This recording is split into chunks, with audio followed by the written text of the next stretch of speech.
Whether you're collecting or speculating, there's no time like the offseason to buy sports cards. And today, I'm doing something a little bit different. This one, completely unscripted, no preparation. I'm just taking you inside of this big, bald, beautiful brain of mine, and we're gonna go data dive. Hey everyone, welcome back to another Market Movers video here inside the Arena Club studio in Cards HQ. My name is Tyler Nethercott, better known as Teapot, and today, I want to try something a little bit different, and I want your feedback in the comments on this type of a concept. A lot of times what I do is I try to be really succinct and prepare tabs and move through the things that I want to explain, and I do that preparation in advance. And a lot of people want to see a little bit more of the thought process behind it. That's what they tell me. They want to see, okay, how are you actually navigating market movers? What sites are you using? What's your thought process? And so I just wanted to do this and come at it a little bit more organically, not prepare anything. I do have a few tabs open that I'll show you, but it's just my springboard. It's what I always open when I want to start doing research, when I want to start thinking about, okay, what's my next move? And today's topic in particular, the offseason. There is truly no better time to buy sports cards than the offseason. You could argue for certain players during the season, it's better depending on how they're performing or if they go through an injury and there's a bit of a down period. But overall, when you get into the offseason, there's a bit of a dip and a lull for most players, for the most part. And so we just wrapped up the NBA season. Congrats to the Knicks fans. Very impressive playoff run, incredible playoff run, only losing one game, absolutely dominant. And I'm gonna be honest, I didn't see that coming, but we're gonna talk about some of those players. We're gonna talk about Victor Wembanyama. I'm gonna use basketball as the conversation topic here because the timing is really relevant. But you could apply this to pretty much any sport for the most part. There might be some nuances along the way that are specific to basketball, but my hope is that you'll learn some things and maybe be able to point some things out to me too with your strategy. I'm still learning, all of us are, and things are always changing in the hobby too. So this video, a year from now, 2 years from now, might need to keep happening, and we'll keep having that discussion. And if you want to check out all the data that I'm going to show you today, you can go to marketmoversapp.com. If you use promo code DIVE, you will save 20% off any plan for life, but not before you get 14 days completely free to try it out, including the raw image scanning that we launched a couple of months ago that's been very popular. To be honest, it's still got some room for improvement. We're growing the catalog, we're growing the image training models, everything's improving, but I myself have been using it a ton as a first check for everything, for card shows here at Cards HQ. Just even you can point it at your screen on your computer if that's what you're doing and snap photos. And it's been pretty darn good for me. So go check out Market Movers. That would mean a lot to me. And let's just kind of get into the data and get inside my head. All right, so let me take you through my setup to start out here. I've got a handful of tabs open. We're talking basketball. So of course I've got Market Movers open. I have a website called basketballreference.com, basketball-reference.com open. I like this for clicking into player detail, trying to see more information about them. I also really like this page in particular within ESPN. I'm using Brave browser to drown out all the ads. By default, it gets rid of all the ads that are flying all over these pages. Like ESPN keeps adding more. Actually, both Basketball Reference and ESPN have added a ton of ads embedded in their website. So that's a pro tip. But I'm on the stats page. I just find this to be a really concise table to sort of see who did what last year and get a quick beat on that. And then I've got a draft page open within Basketball Reference to kind of see. I'll talk you through my logic, and then I've just got Google, or you can use Brave's browser, or you can use whatever browser, search engine of your preference, ChatGPT, anything like that. Here I'm on Market Movers, and I'm on the Movements tab. So this is Price Movements. And I'm on Price Movements by card. And what I did here was I want to drill in on some apples to apples for different players. And so I did, of course, basketball as the sport. I did PSA 10, just one singular grade, so I can sort. Prism, silver, 15 sales, or $15 minimum sales price. That really doesn't matter. I was thinking about looking at some player data. And then number of sales. And then what I did here was a minimum number of 30 sales having sold in the last 6 months. What that does is it just filters out 2012. 2012 is an outlier because it's the first year Prism and all those cards are super expensive and it just clogs up the data. And I'm not really speculating on the Kawhi Leonards and others of the world from that year. It also gets rid of Giannis from 2013, but we're going to talk about him. So I've sorted by price in descending order. You could go by price change, but really what I'm trying to do here is get some context. I want to understand how are all these players comparing to one another by price overall, compared to their performance. And what's really nice is from this page, you've got it all sorted out. You get all this data across this table. So I can start out with Wemby. What do we make of Wemby right now? Now, I sort of famously or maybe infamously said on Cards on the Table on Sports Card Investor Channel, as well as on a Market Movers AMA that we did a couple Fridays ago when prompted, that I thought maybe Wemby would not come down in the offseason. That was what I said. And I said I thought that win or lose the finals, I thought he would sort of stay flat. I did not expect Wemby to have what ultimately turned out to be a frankly pretty disastrous NBA Finals overall. Did not look good. Critical turnovers late in the game, missed free throws, and the Knicks basically dog-walked the Spurs into that championship. And it just was, I didn't expect that. I actually didn't expect the Spurs to lose. I thought the Spurs were going to win in like 5, and they lost in 5. So I thought there would be a little more price stability, and what we've actually seen is that he's already come down significantly. So if I look at the last 14 days, this Prism Silver was actually up, and let me actually go back 30 days. Because this thing peaked out, I guess that was the peak. So he was at $4,005, about $4,000 on his Prism Silver PSA 10, and that card's already down to $2,677. It's a 33% dip in just 2 weeks. Now, what I love about this little flyout, you can get a lot of context, and you can get more than a year's worth of data. We're going to be adding a max button here so you can see all the data, but you can still pop that open and you'll get this sort of all data button if you want to go way back in time. But what I really like within this view is really that last year to sort of get the full picture and see that this card's actually up 277% over the last year, which is a massive increase. Wemby and Ohtani were like the 2 hottest players on planet Earth over this past year. Ohtani's goes back even further.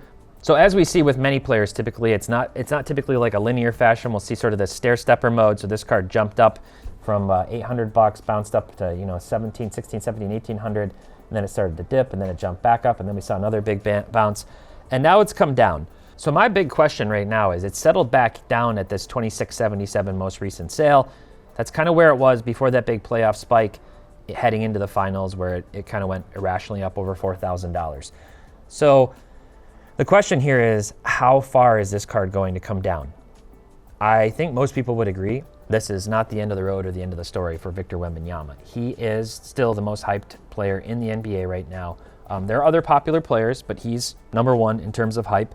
And I think it's safe to say this card is going to hold at a certain price point. For example, and none of this is financial advice, by the way, I don't think this card's coming back down to $1,500.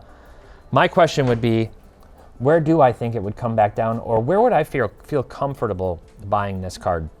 And again, I said you could apply this logic to your collection or to speculation. I'm using Prism Silvers as an example more for speculation because these are very liquid cards that you can confidently sell. There's many sales happening per day or per week at least. It gives price confidence to other people who would want to buy them on the secondary market. You can also use this data just to inform the general movement trends of these players in many cases if you want to collect their cards, if you want to observe some of their price changes. In fact, you can come over to their player movements and see sort of what's happening with them over different time frames at a bigger level.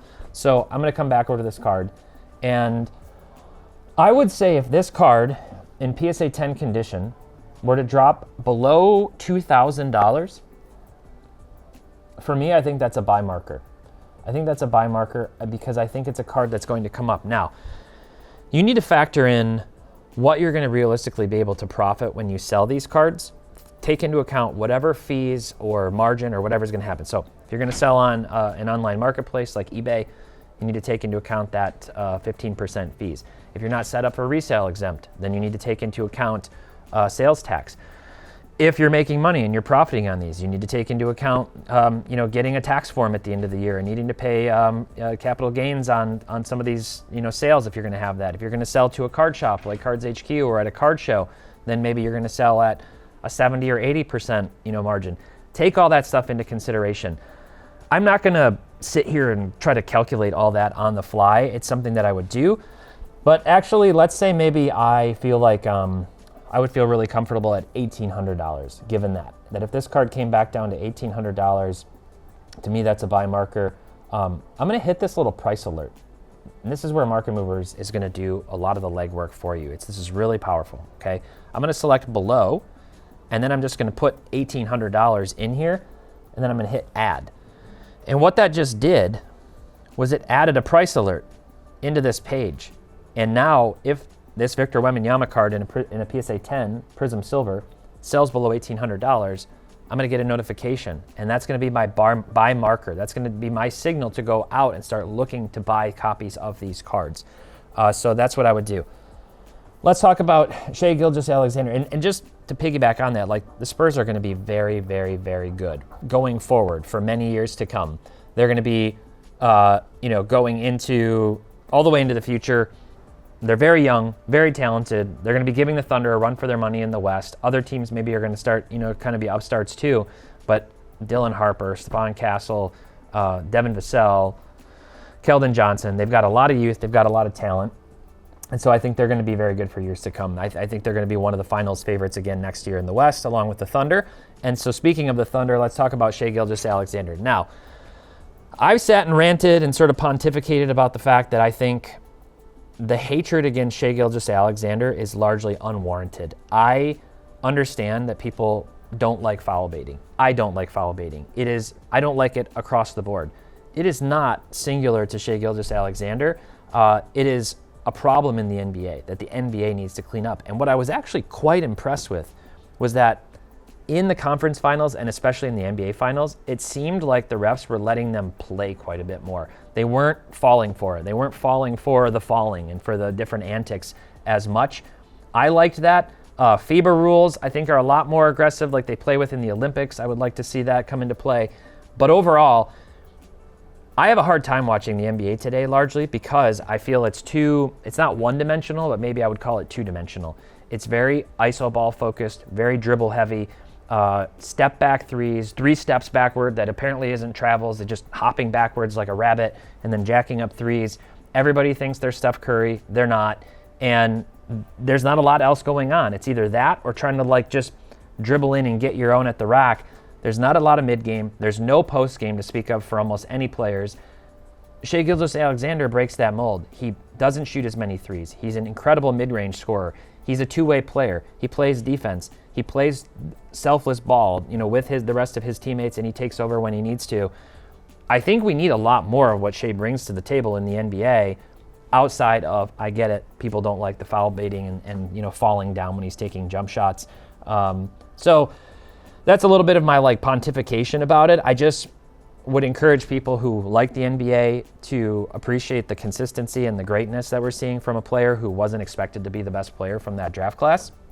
And so far has. I'm sure many Knicks fans are going to say that Brunson's the best player now. But let's talk about Shai. And so this card, he really didn't get a lot of due last year. I mean, you can see this was post-finals. They win the championship. He wins his first MVP. He wins finals MVP. And this card was still only hovering at around $1,000. And then it wasn't until this year, I don't know what it is. Basketball started to get new life. You had Cooper Flag, you had Con Knipple, you had Wemby rising, and it's kind of a rising tide rises all ships.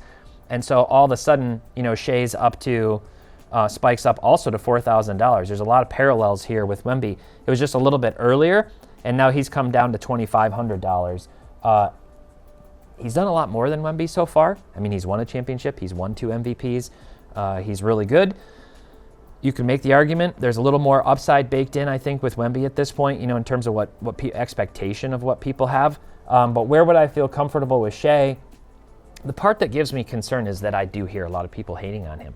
People keep ripping on Shai and not, I don't know. I don't get it. I like watching. He's one of the only players in the NBA right now that I actually consistently enjoy watching outside of the, falling down. But I would set a price alert on this one, and I'm going to say below, and I'm just going to go with the same price point, $1,800.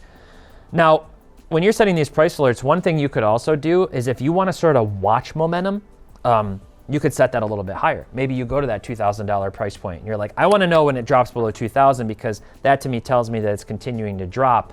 I'm going to start going out and trying to set my bids at $1,800, $1,900 or whatever my buy marker, my buy point is, and see if I can snag a few of these on different marketplaces, use market movers. By the way, in Market Movers, if you come in here, you can see ones that are for sale. You can see this one's actually on Fanatics Collect for sale. You can click over here. It'll show you all these fixed price listings on eBay. You can go out, you can make offers, so you can shop right within the ecosystem if you want to do that, if you want to look for ones that are for sale. Okay, let's talk about Jalen Brunson. I don't know, what an insane performance. I think at this point, this guy's just going to go down like, he's kind of cemented himself as one of the best New York Knicks of all time. I mean, Patrick Ewing's obviously up there, and you got Walt Frazier, and you've got a handful of other players, but this guy just did something that Patrick Ewing could never do. And so for that reason, I mean, they're going to build trophies of this guy in New York, and he had an incredible closeout game performance. And so this card's obviously been on a rocket ship. I don't know where this is going to settle down, and I don't know what to make of this, and I don't know what to make of the Knicks next year. Like, this was an incredible run. They have a very balanced team. They've got a lot of different talent, a lot of different players who can step up and contribute in individual games. But at the end of the day, it is Brunson's team, and he's sort of the linchpin. So personally, I wouldn't be buying Brunson right now. And the reason is this is just like too much too fast. This card was $300. It's now up to $2,000 in a matter of like a month and a half. And that's all the NBA Finals. So for me, I'm out on Brunson right now. I don't think he's going to be a focal point still. He's really good. But he doesn't have the clout. I have a very hard time seeing him actually win MVP, league MVP. If the Knicks come out next year and they're dominating in the East for the first part of the season, maybe he sort of maintains. But it's hard for me to see this card going up in value. So I'm going to pass on that one. Luka, I'm going to upset a lot of people right now. I'm really worried about Luka Doncic being this generation's James Harden. Very offensively talented, gaudy, can put up these incredible stat lines, and he does it many nights. This is a guy who can score, 40 plus pretty easily and get 15 assists and get 9 rebounds and just does everything. I need to see the Lakers definitively become Luka's team. I need to see LeBron retire or go back for one more charade with the Cavaliers or do something along those lines, and for Luka to really take over the Los Angeles Lakers and build it and make them his own like he did with the Mavericks. And you had that run with him and Kyrie. He's got his work cut out for him in the West, where the top two teams out there both play really good defense, and Luka doesn't, and the Lakers don't. And so I don't know what to make of it. At a point, you got to show up, and it's kind of put up or shut up, and it's not just these stats.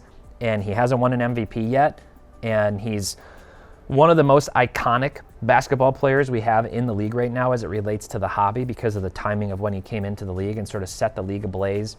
He sort of primed the pump for what was early Zion Williamson madness, which obviously hasn't worked out, but he kind of also paved the way with this hobby boom into COVID, leading up to Victor Wembanyama. I'm not touching Luka right now. I'm just not. I'm not touching Luka right now. He hasn't come down far enough. If I go back to last year, if this card dropped back down under, maybe I'll set a price alert and I'll just say I want this to go below 1,050. If he dropped below that, I'd be like, okay, this is still Luka. What, kind of what's going on. So I just realized I'm sorted. Let's sort by last sale, not max sale. Okay. Cade. Oh, Cade. The big question mark I have here, and as I'm thinking about these players, how am I thinking about this? I'm trying to project out, right? I'm looking at what happened, where do they stand now, kind of what just happened with the season, and where are they going, and what needs to happen to get them to really take that Jalen Brunson type leap at some point. Cade's really, really good. Cade really impressed me. He took a big step forward this year. Happy to have him on my Detroit Pistons. He still needs some help. And I didn't have confidence going into the playoffs. I was very, very, very confident the Pistons were not going to the finals. And a lot of people told me, you're just hating on your own team and you need to believe. And it just wasn't the year. In spite of having the number 1 seed in the East, this was not the year for the Pistons. They need more help. You can't have Tobias Harris, an aged Tobias Harris, who showed up in a big-time way in the playoffs, be your number 2 scoring option. You just can't. They need more help. There's rumors they're looking at everyone from Lauri Markkanen to Trey Murphy to Austin Reeves to a handful, maybe even Kawhi Leonard, which I don't really know what to think about that because he's never healthy, but when he is, he's still pretty dang good. They got to go out and get somebody and bring somebody else in. I would have a heart attack with joy if they actually found a way to bring in Giannis. I don't think that's happening. I haven't heard any rumors that they're going to try to go after Giannis, but that would be amazing. But they need more help.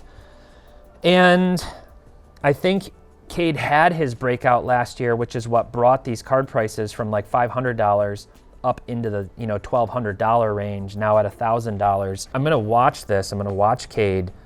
One thing with his Prism Silver is it's very low pop count in a PSA 10, which is there's a big premium. You see that price difference, $100 versus $1,000 for the 9 versus 10 because there's a third of the number. The gem rate on 2021 Prism because of the centering was really tough, but I have a really hard time buying cards of players on my favorite teams when they're hyped. It becomes like a losing proposition. It makes me even more emotionally invested. It makes losing that much harder. And then if they do really well and the cards go up, I just want to keep them that much more. I'm that much more invested into them. So I'm sort of like flipping my strategy. So when it comes to like my Cade PC, I tend to go after more like oddball stuff that I like more for my collection than trying to target his cards in speculation. I don't know that I want to go after Cade right now. We'll see what happens. Maybe I'll set this down again. There's no harm, by the way. There's no limit to price alerts, when you sign up. So let me just put in like $800 for now. See, just sort of keep an eye on it. One other thing I should note on this page. Let's say you put in all these filters. We don't right now have an ability to actually save a search, like save parameters within Market Movers. It's in our list. It's in our backlog. We will get to it. But you can bookmark the page in your browser. So if you always want to come back to this view, you can bookmark it in Chrome, in Brave, whatever, and it will save the URL and it'll just reopen this page every time. So just want to mention that. Let me start kind of zipping more quickly through some players that I might be really interested in, and then I want to shift gears into a couple of different ways of looking at this. So you got Anthony Edwards. He's just on a target of mine. Exciting player. I fear he could be moving into like a phase. He's still young. He could be moving into a phase of obsolescence. Let's go over here. Let's look at Anthony Edwards actually and kind of look at what he's done. You can pop this open. Still only 24 years old. One thing I've mentioned in the past is that I actually really, really, really like to target players who are like 23 to 24 years old, who I believe could have a big breakout. But those are the ones who haven't already had a breakout, who were like previously high draft pedigree. So lottery type picks who came in with maybe a lot of hype and then are young and they takes time to settle in. Ant's been really good. He's 4-time All-Star, 2-time All NBA, All Rookie, he's been really, really good. Minnesota, they were very impressive in the playoffs, but yeah, I don't know. The West is so competitive. I have a hard time seeing the Timberwolves break through anytime soon. He's got that age point. He could take a big leap, but I think he's already really good. I don't know that his ceiling can be that much higher, so I'm just going to skip him. Tatum's a really interesting one because he started to dip down. He came back, and he started to tickle almost $1,000, and then he came back down, sort of dipped down at 600. I mean, that's really low. The Celtics, they're going to be competitive. Joe Mazzulla is a really good coach. They've got talent. They are being linked in rumors to Giannis. And so I don't know that that's going to happen because they're talking about getting rid of Jalen Brown, and I heard that maybe got squashed. But you got to think with a healthy team, with the depth, with Derek White and with Pritchard and others, they've got a lot of depth. I'm going to watch Tatum here. Man, you could have bought these things. Some of them were dipping down in that $500 range. I'll tell you what I would put on Tatum is I would say I'm going to look for him to go below 600 again. And if he does, maybe I need to be out trying to snipe some of these at like 550-ish and get them because he's another player who's been in the league for a while, but he's still pretty young. Stephon Castle, wouldn't touch him at all right now. It's too early. He's a 2024 rookie. He's really good, defensively really strong, talented, terrible final game in those finals, but he's just too hot right now because of that playoff run. Towns, and he's not the number one. You got Wemby, and I really think Dylan Harper is going to be the number 2 on that team. The problem is Dylan Harper doesn't have enough graded rookie cards yet to really make a move. I think he's kind of guy that I'm going to be watching probably this time next year to see where his cards are. Towns, not interested, too high. Tyrese Maxey's, that guy's a bucket. He's really good. I've actually been hearing a fair amount of buzz around people like wanting to target him in the off season. Just he scores a lot. He's obviously become the key player on that team, and there's a lot of volatility on these. I would probably just almost be actively going out and looking to grab some of these like sub $300, just targeting those. So there's been a little bit of volatility because he's been out of the playoffs now for a minute. So he's a guy you could watch. Look for them at like below $300. LaMelo's exciting. I don't know. He's also young, but I don't think people in the hobby care too much about LaMelo. Jaylen Brown was the guy in Boston last year, and people still show they don't really care about him. Jalen Williams has been rumored to be part of a trade package if the Thunder were to go after Giannis, but he's not the guy on the team, so I'm not going to watch him. Donovan Mitchell, I think he's really like fading into obsolescence within the hobby mind. He's so good. I really like watching Donovan Mitchell play basketball. He's explosive. People just don't care anymore. Like, I can pop this open and show you, man, this is a card that was selling during COVID for over $2,000, and he's just been down. It's too old. He's been in the league too long now. The only way those Donovan Mitchell cards go up is if you think Cleveland actually makes the finals run next year that the Knicks made this year, and that Donovan Mitchell's the guy, and then he could have one of those big kind of Brunson type spikes. Not up to $2,000, but this card could go up to $1,000 probably if he was the finals MVP. Denny Avdia, breakout season last year. Shout out Big J Basketball on YouTube, but I don't think too many other people really care. I don't think they're really speculating on him in spite of a really strong season. This is an interesting one to me.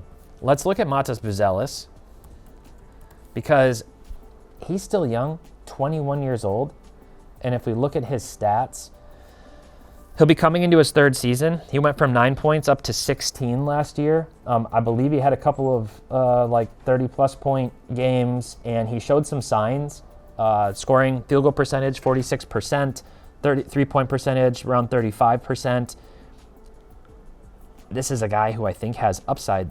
My problem is, like, price-wise, I almost still feel like $200 is too high when you compare him to Donovan Mitchell only being slightly more. But compared to where these were within the last year, I mean, if I look at this is a card that was transacting over $400 many times. The Bulls have a good draft pick, the number 4 draft pick, and so they add a piece, they get some excitement. Maybe Buzelis takes that kind of Avdia-type leap for the Bulls. They have a strong fan base. People get really excited. Man, that almost feels like at 150, knowing where this card was, where Prism Silvers are, there's only 380 of these. I'm kind of feeling like I should be out like looking for these right now at that price point and just looking for, I don't even need to set a price alert on this. I just need to go out and target Buzelis. By the way, you can also click on this little link and it'll take you right out to eBay and just shop directly within there if that's what you want to do. And so I think I need to be watching some Buzelis in the PSA 10s for his silvers because I think he's got upside. So let's go. Not going to buy Zion. Not going to buy Ja Morant. There's rumors right now that they're going to get Darren Peterson at the 3rd pick overall at Memphis. And regardless of who they get in the top 3, I feel like those guys are going to start to kind of take over and dwarf Morant. If Zion gets a trade, maybe a change of scenery or something, maybe his cards could go up. Not going to touch OG right now. Love his game, but he's hyped. Amen Thompson. Brandon Miller. Brandon Miller's really interesting. Let's take a look at Brandon Miller. He's 23, so he's like right at that sweet spot. And I want to kind of look at his performance. Didn't really take too much of a step forward this year, except in his scoring efficiency. Charlotte did have a really good stretch down toward the end of the season before ultimately, I think they got bounced in that second play-in game, I think, by Orlando, if I'm remembering correctly. But he was shooting 38% from three. Yeah, I think this is, I mean, Brandon Miller, he's really good, but it's the Hornets. It's the Hornets, and that's what scares me. So there's 2,300 of these in PSA 10 condition, a lot more of them from 2023. I think if you see this card dip back down into this price range, but that was during the season, I don't know, he's at $190. I probably would put this one at, like, if he drops below 140, I want to know about it, because he is good. He's still really young, and I think he's coming into that prime age. 23, 24, 25 is when guys start to really hit their stride, hit their prime. Chet, no thanks. Trey, Fox, Bam Adebayo. This will be funny. Look at what happened to Bam Adebayo. So he has the big 83-point game. This card sells for $269 on a FOMO reaction, and now it's come all the way back down to $89. So nobody cares. Scoot. Could we be seeing something from Scoot? Check this out. Scoot had a good playoff series. He had some good games. I like to look at the game logs through. Let's go to Scoot Henderson. Whoops. It's just easier to look at game logs on ESPN. So let's see here. He had a 31-point game in the first round of the playoffs. So he went 18, 31, and then 21. And then in true Scoot fashion, he went 0 for 7, and then he went 2 for 6. So he kind of disappeared. I can't remember if that was due to injury, somebody coming back. But he started to show some signs later in the season. You know, don't forget, this guy was drafted 3rd overall. And I thought he was gonna be really good. He can score, very explosive. This card just jumped when he had that big game. I feel like Scoot's a guy that people are like waiting on. At $75, what's the floor on this card a year from now? A year from now, if Scoot just keeps doing this, what's the floor on this card? Well, you're comparing it to other players. Let's see who else is on this list. I mean, Mitchell Robinson's at $42. Gigi Jackson's at $42. This is a card that if Scoot really started to take off, and how old is he? He's 22. If Scoot started to really take off, you know, maybe this card temporarily shoots up to that $125, $150 range. If he has another mediocre season and doesn't start show signs, maybe it drops down to $40, $45. That's a risk appetite thing for you. But it could be worth targeting.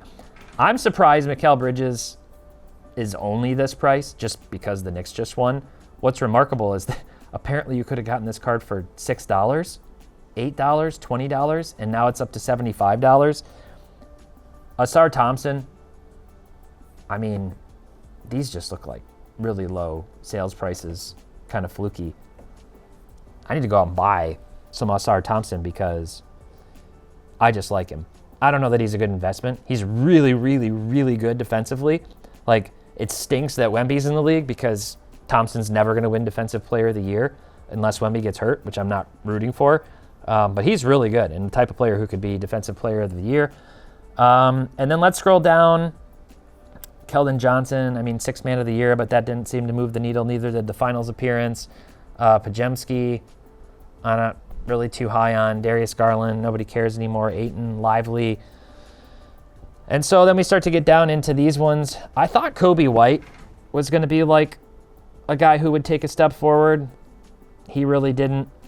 And then we're kind of just at the bottom of the barrel. I had a minimum price threshold. Like, I guess I could take this off. Let's see if there's anybody else at the bottom. If I go all the way back, let me go this way.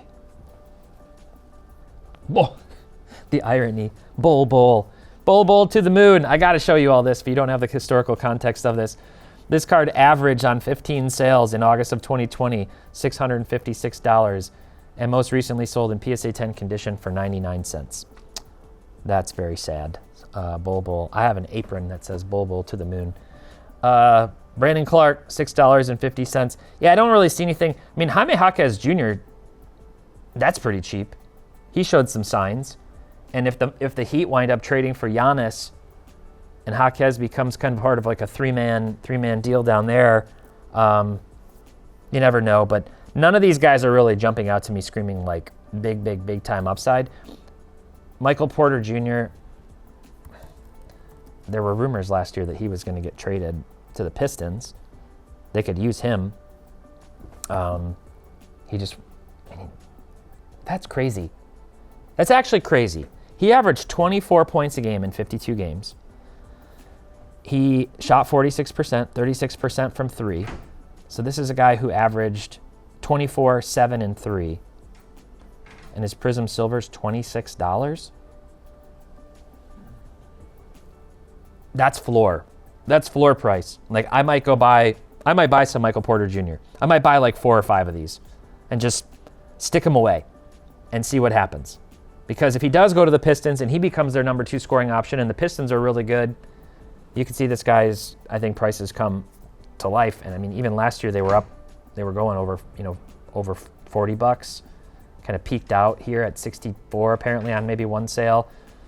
That's just so low for a PSA 10 Prism Silver. I know, I said floor, and we're seeing Bol at 99 cents, but that guy's not playing. Michael Porter's averaging 24 points a game. That's actually crazy. Where is he? Porter. Why did I miss him? Is he not qualified? I guess he's not qualified, but he would have been 14th in the league in scoring? This is what you discover when when you're going through the data and market movers. This is what you discover. So this is how I approach this. This is how I look at this. I look for these guys who are up, who are down.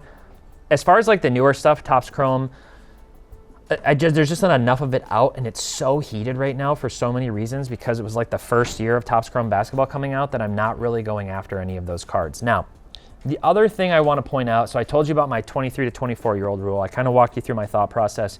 This is taking your own personal ball knowledge, your own personal forecasting of what's going to happen with teams.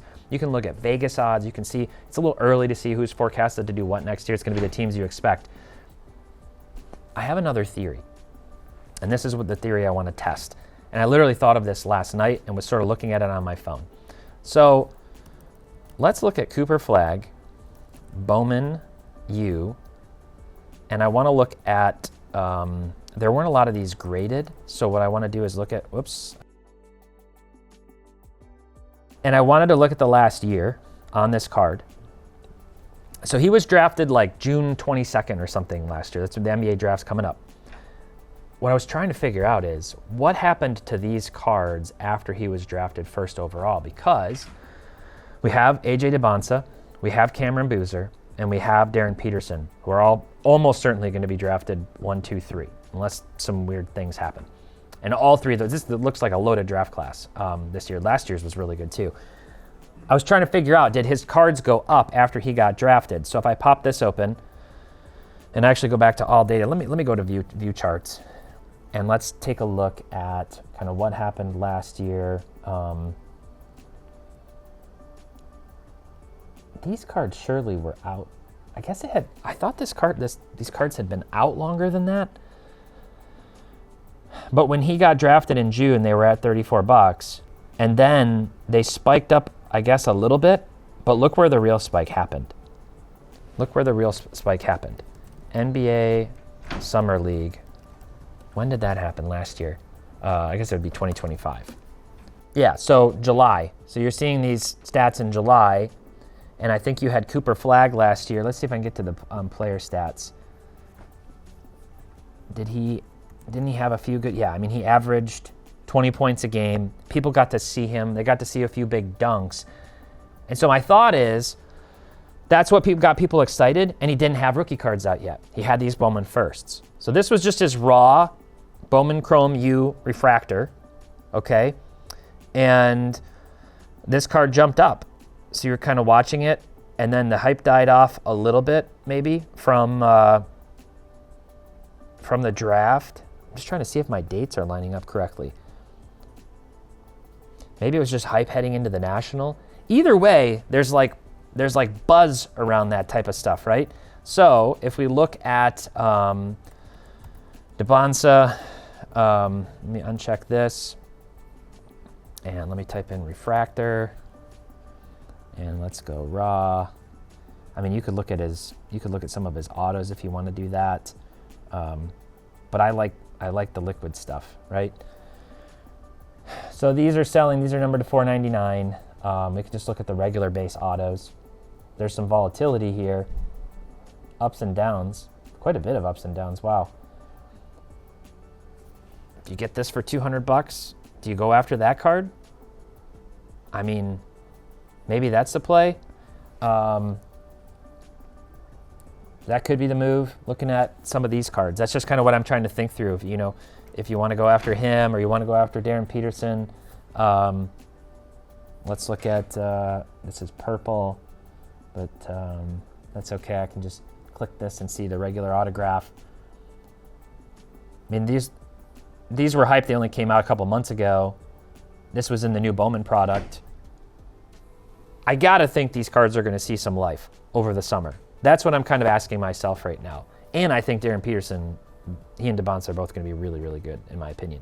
So that might be a play right now. 100, 140, 150 bucks raw. These things selling every day.